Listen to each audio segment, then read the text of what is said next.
Oi, gente, tudo bem com vocês?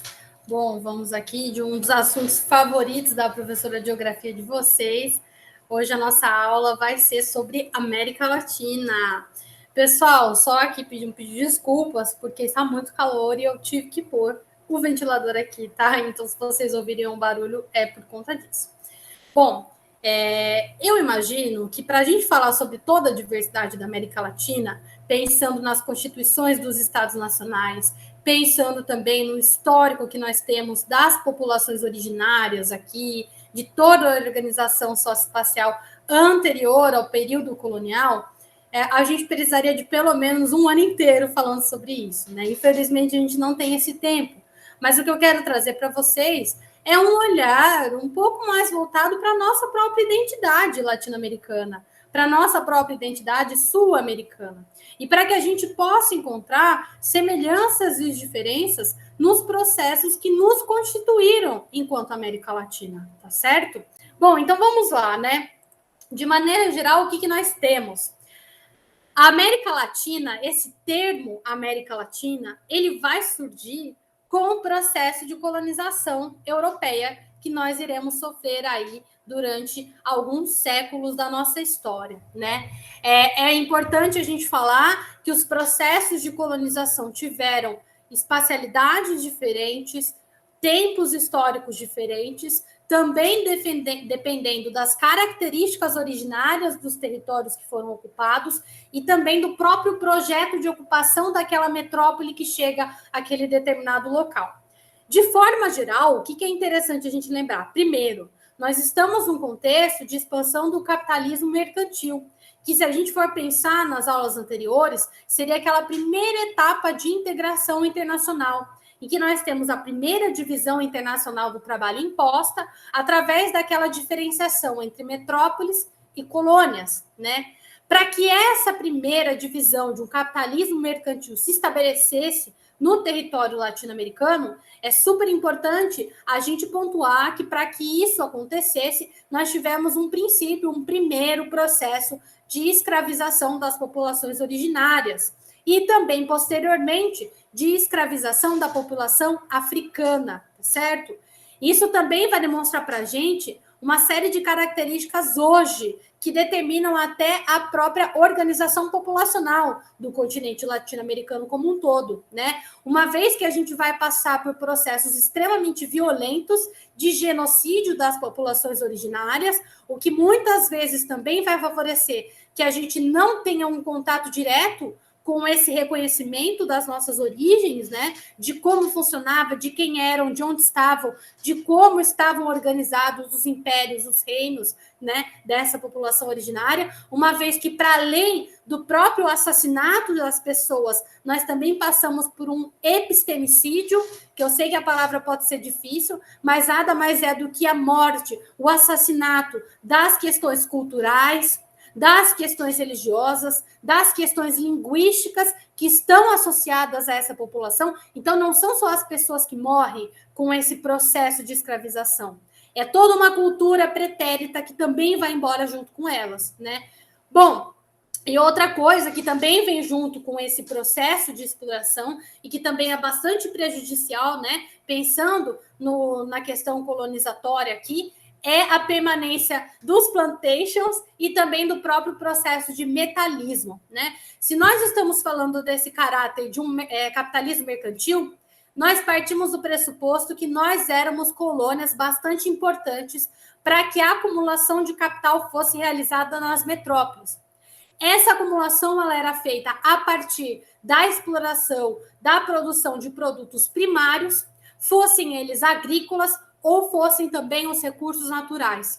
Se a gente pensa, por exemplo, na América Latina, principalmente na América do Sul, na região mais andina, nós temos um forte caráter de exploração de metais preciosos, como é o caso de ouro e prata, principalmente. Não que isso também não tenha acontecido aqui no Brasil, mas dentro das nossas características naturais, acho que fica mais evidente ainda o processo de plantation. Maju, o que é plantation? Plantation é o modelo agrícola que nos é imposto. Esse modelo ele tem três principais características. Quais são? Nós temos a manutenção de monoculturas, que significa isso? Um tipo de cultivo agrícola específico para aquela região. Nós temos essas monoculturas sendo produzidas em grandes latifúndios, então uma grande concentração de terra concentrada na mão de uma elite rural, que vai ser historicamente mantida aqui na América Latina. E a terceira característica de um plantation é a exploração da mão de obra escrava para que essas produções pudessem render o máximo possível naquele contexto de capitalismo mercantil, né? Um exemplo aqui no Brasil é o cultivo de cana-de-açúcar, né? Que a gente sabe que foi extremamente relevante na primeira etapa de processo colonizador aqui no Brasil, já que a cana-de-açúcar está super concentrada na região Nordeste, nas chamadas capitanias hereditárias essas que eram concentradas nas mãos de específicos produtores, né? Específicas pessoas pertencentes à elite rural naquele contexto, né? Que se a gente for olhar hoje, né? Toda a questão do empobrecimento do solo da região Nordeste, toda a questão também dessa permanência da concentração de terras, não só lá, mas em outras localidades do Brasil, tem essa relação com esse processo de colonização que começa a ser traçado lá no século XV, XVI, aqui no nosso território, tá certo? E uma outra coisa que a gente não pode esquecer é o intenso, o fortíssimo caráter religioso dentro desse processo de colonização. O que eu chamo a atenção de vocês? Quando a gente fala em divisão internacional do trabalho, em processo de colonização, a gente não pode pensar que ele é um processo único e exclusivamente econômico, em que as pessoas vão vir para cá só para explorar, só para poder aí expandir as produções agrícolas ou a exploração de recursos minerais, etc. Mas a gente tem que lembrar que esse processo de integração é um processo que traz consigo influências religiosas e culturais. Estamos falando de um período histórico em que a Igreja Católica detinha uma série de monopólios na organização do continente europeu. Dentre esses monopólios, o próprio monopólio econômico e também o monopólio educacional. Não é à toa que nós vamos ter intensas missões jesuíticas vindo do continente europeu e chegando aqui na América Latina com o propósito de catequizar os indígenas, as populações originárias. Esse propósito também tem muita relação com a estratégia da expansão de influência do cristianismo nas colônias que estavam sendo ocupadas, com o aumento do número de fiéis à religião. Isso também é uma estratégia geopolítica, isso também faz parte de um processo de controle de toda essa zona de influência. Inclusive, quando a gente pensa em geopolítica, pessoal, eu vou até trazer para vocês um dos autores da geografia que a gente usa bastante para falar sobre isso, que é o Rafestan. Para ele, quando a gente pensa em geopolítica, a gente tem que ter 3 pilares importantes para analisar as relações. O primeiro pilar é o domínio do território, já que é no território em que a gente vai ter o estabelecimento de todas as relações de poder. Depois do território, a gente tem os recursos, porque são os recursos que delimitam os possíveis horizontes de ação daquela influência internacional, os possíveis horizontes de relações de poder que vão ser estabelecidas naquele território. Mas, para além desses dois, e talvez o mais importante, o principal de toda essa questão geopolítica, seja a análise da população. Porque é na população em que a gente vai ter a origem de todas as relações de poder.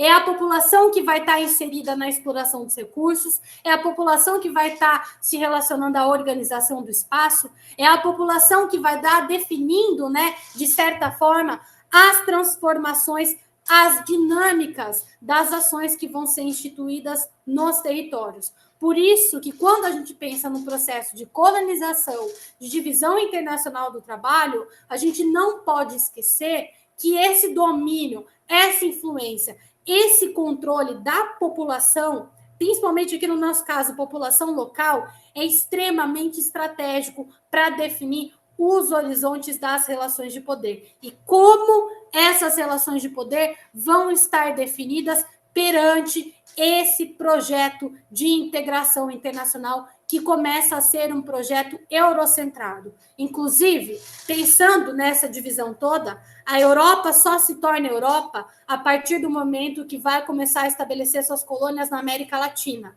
É a América Latina que traz o enriquecimento suficiente para que a Europa se torne a grande potência articuladora desses fluxos, para que a Europa traga para si a perspectiva eurocentrada desse projeto de integração político, econômica e social, tá certo? E uma outra coisa extremamente relevante para a gente sempre lembrar também, né, é a própria forma que essa ocupação europeia tem com relação à leitura das populações originárias e também populações africanas que foram trazidas forçadamente para o continente latino-americano, né? A princípio, essa galera ela vai ser colocada como bárbara, violenta, né? Umas pessoas assim que precisam ter algum tipo de intervenção praticamente divina dos europeus para que eles de fato fossem civilizados. Porque perante o olhar eurocêntrico, o que nós tínhamos aqui não era civilização, não era desenvolvimento, era atraso. Mas essa narrativa também é super importante para poder ampliar ainda mais a sua zona de influência e a sua própria dominação. Como se, de fato, eles fossem superiores perante as populações do continente latino-americano e do continente africano como um todo, né?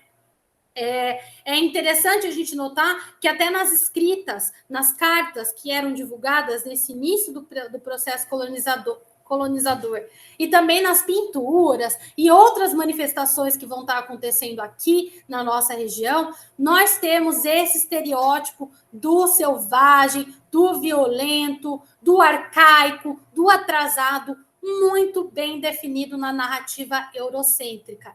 E muitas vezes nós acabamos caindo nessa mesma narrativa. Nessa narrativa que insiste em dizer, por exemplo, que as populações originárias, as populações indígenas, são atrasadas, são folgadas, são aí desorientadas, desorganizadas, ultrapassadas, enfim. Essa narrativa ainda pega muito no nosso imaginário latino-americano. Inclusive, é uma narrativa até que auxilia no nosso próprio processo aqui no Brasil de negação da nossa identidade latino-americana, de negação da nossa representação, da nossa referência enquanto população que sim faz parte desse continente. Muitas vezes a gente acaba até fazendo uma associação muito mais rápida, eficiente e, de certa forma, até hegemônica com o que é estadunidense, com o que é europeu, com o que faz parte desse projeto de integração que acaba sendo estabelecido para a gente aqui, né? E outra coisa que também é importante a gente lembrar, que existem vários projetos de América Latina, né? Quando a gente pensa nesse processo de colonização e de investida internacional aqui, a gente não pode achar, né, para começo de conversa, que foi um processo que todo mundo aceitou numa boa, porque não. Nós temos rupturas, resistências. Olhem aqui no Brasil, nós tivemos aqui a permanência dos quilombos, nós tivemos revoltas escravas, nós tivemos revoltas populares eclodindo em vários outros países que nós conhecemos na América Latina. Nós tivemos a revolta haitiana, uma revolta popular escrava e que rompe com a interferência francesa, proclama a sua independência, é o primeiro país a abolir a escravidão de todas as Américas. E vejam só, é o mesmo país que hoje sofre com uma série de boicotes, embargos, é um dos países mais empobrecidos do mundo e que desde todo esse processo de revolta popular sofre com essas investidas contrárias a seu processo emancipatório, né?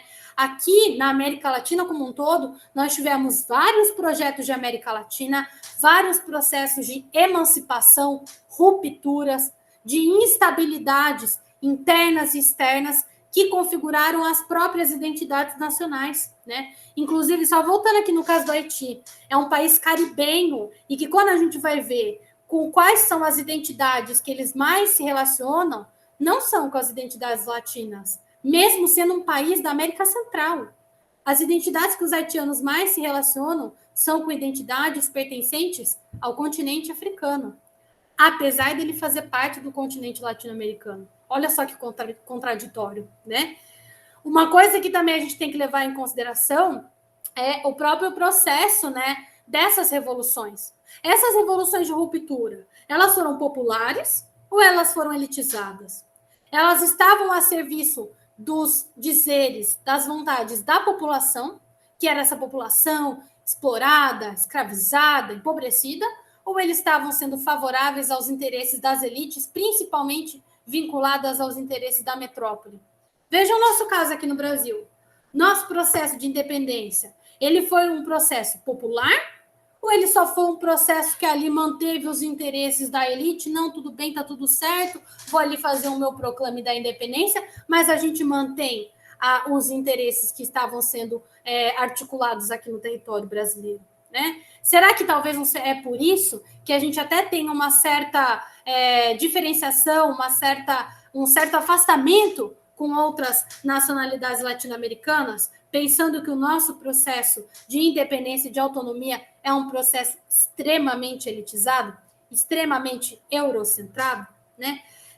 Eu acho que é interessante a gente trazer isso para o debate, inclusive, né? Não sei aí para quem for fã de futebol, a gente tem até aqui na América Latina a Taça Libertadores da América, né?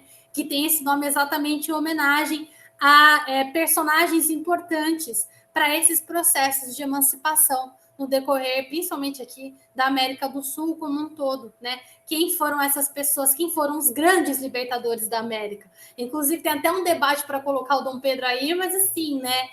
Será que, de fato, ele esteve articulando uma revolução, assim, mais próxima dos interesses locais, ou ele esteve ali flertando com os interesses portugueses, né? Então, são questões para a gente levantar para o debate, né? Bom, pessoal, essa primeira aula aqui é uma aula um pouco mais introdutória. Eu vou deixar para vocês alguns slides para vocês terem acesso aí a algumas coisas mais específicas que eu creio que seja muito interessante. Trouxe para vocês algumas informações sobre os impérios Inca, Maia, Azteca, pensando, né, como eles se desenvolveram, quais foram os períodos. Também trouxe umas questões com relação à nossa própria população indígena, porque aqui no Brasil a gente tem uma variedade étnica extremamente grande, né? Apesar de a gente sofrer com um processo de genocídio, em que nós passamos, se eu não me engano, de 5 milhões de indígenas para 700 mil indígenas em um período de menos de 100 anos, genocídio esse que foi promovido por conta da escravização da população, por conta dos conflitos que aconteceram aqui no Brasil, nós também temos que lembrar que a nossa variedade cultural também tem muita relação com todo esse desenvolvimento nativo originário aqui do nosso território, né? Bom, trouxe várias informações aí para vocês terem acesso. Eu espero que vocês gostem muito. Eu acho que é um tema que vale muito debate, que a gente tem aí que se aprofundar, conversar, conhecer, saber das potencialidades, ver o quão rico a gente é enquanto continente latino-americano e começar a trazer essa identidade cada vez mais próxima da nossa própria identidade individual e coletiva. Tá certo? Bom, eu termino por aqui essa aula. Na próxima aula, a gente vai falar um pouco mais das questões contemporâneas da América Latina. Então, vou trazer para vocês algumas questões mais recentes, alguns conflitos, alguns movimentos políticos e econômicos. Tragam sugestões também, fiquem à vontade, porque acho que essa aula, com quanto mais mãos ela for construída, melhor para a gente, melhor para mim, melhor para vocês. Tá bom? É isso e até a próxima aula. Tchau!